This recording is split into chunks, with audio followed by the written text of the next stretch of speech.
സയ്യിദുനാ ഇബ്രാഹിം ഇബ്നു അദ്ഹം റളിയല്ലാഹു അൻഹു നമ്മൾ പറയാറില്ലേ വൽ ഖൈല സുൽത്താൻ തറക്തുൽ ഖൽഖ തുറം ഫീ റിളാക വൈതംതുൽ ഇയാല ലികൈ അറാക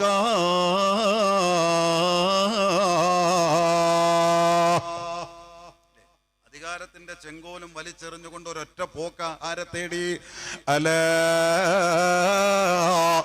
ബിദിക്രില്ലാഹി തത്മഇന്നുൽ ഖുലൂബ്.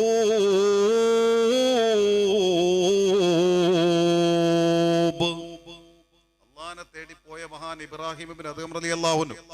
ആ ഇബ്രാഹിം ഇബ്നു അദ്ഹം റളിയല്ലാഹു അൻഹു ഒരിക്കൽ ഇറാഖിലെത്തി. നമ്മൾ ആലോചിക്കണം, ഇറാഖിലെ കൂഫയിൽ നിൽക്കുകയാണ്. കൂഫയിൽ നിൽക്കുമ്പോൾ മഹാനർക്കൊരാഗ്രഹം, ഒന്ന് ഫലസ്തീൻ